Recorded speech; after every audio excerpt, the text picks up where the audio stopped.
Hi hello అండి. ఈరోజు ఈ వీడియోలో నేను ఇంట్లో ఎంత సింపుల్గా నెయ్యి అనేది ప్రిపేర్ చేస్తున్నాను ఏంటి అనేది నేను చూపిస్తున్నాను ప్రాసెస్ అంతా. దీనికోసం నేను ఇక్కడ పాలననేది మరిగించుకొని 1 లీటర్ పాలనేది తీసుకున్నాను. అవి బాగా మరిగించుకొని అవి పూర్తిగా చల్లారాక ఫ్రిడ్జ్లో ఒక 4 అవర్స్ అలా పెట్టి తీస్తే మనకు మీగడ అనేది ఇంత థిక్గా వస్తుంది. ఈ మీగడనంతా మనం ఒక బౌల్లోకి కలెక్ట్ చేసుకోవాలి. నేను ఇక్కడ ఆల్రెడీ 15 డేస్ నుంచి స్టోర్ చేసుకున్న మీగడనంతా కూడా ఈ బౌల్లోకి కలెక్ట్ చేసుకుంటున్నాను. పెరుగు మీద మీగడతో కూడా చేసినా బాగానే ఉంటుంది.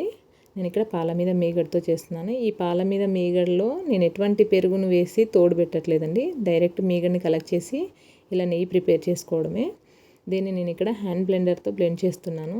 ఇలా ఒక 2 to 3 మినిట్స్ బ్లెండ్ చేసిన తర్వాత మీగడ అనేది చాలా థిక్గా అవుతుంది. అప్పుడు దీంట్లోకి వాటర్ అనేది యాడ్ చేసుకొని మళ్ళీ ఒక 2 to 3 మినిట్స్ అనేది బాగా బ్లెండ్ చేసుకుంటే మనకు మీగడంతా సపరేట్ అయిపోతుంది. నేను ఇక్కడ నార్మల్ వాటర్ యూస్ చేస్తున్నాను.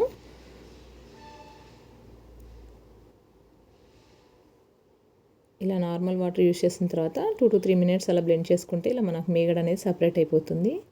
ఈ మీగడనంతా మనం 2 to 3 టైమ్స్ అనేది వాష్ చేయాలి. అలా వాష్ చేయడం వల్ల మనకి దాంట్లో ఏమన్నా ఎక్సెస్గా మనకి వాటర్ ఉన్నా అవన్నీ బయటికి వెళ్ళిపోతాయి. అలా బాగా వాష్ చేసుకోవాలి గట్టిగా పిండేసి. అప్పుడే మనకి నెయ్యి అనేది స్మెల్ రాకుండా చాలా బాగుంటుంది. సో ఈ విధంగా వాష్ చేసుకున్నాక మనం ఏ గిన్నెలో అయితే నెయ్యి కాచుకుంటామో ఆ గిన్నెలోకి మీగడనంతా వేసేసుకొని స్టవ్ ఫ్లేమ్ అనేది మనము లోగా పెట్టి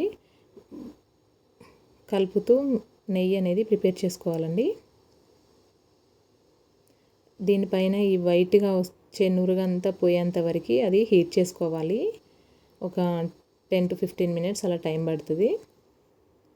ఇలా పైన తెల్లగా ఉన్న నురుగంతా పోయి మనకి గోల్డ్ బ్రౌన్ కలర్లోకి వచ్చేస్తుంది మన నెయ్యి అనేది. అప్పుడు మనం స్టవ్ ఆఫ్ చేసుకొని దీన్ని ఒక గ్లాస్ జార్లోకి వేసుకొని స్టోర్ చేసుకోవచ్చు.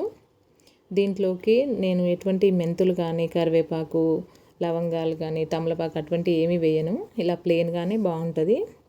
నెయ్యి చాలా మంచి స్మెల్ వస్తుంది ఇలా మనం ప్రిపేర్ చేసుకున్నది. నేను ఇక్కడ ప్యాకెట్ పాలతోనే ఈ ప్రాసెస్ అంతా చేసుకున్నాను. సో ఇలా చల్లారినాక మనం ఒక గ్లాస్ జార్లోకి స్టోర్ చేసుకోవాలి. ఇలా వడకట్టుకోవాలి.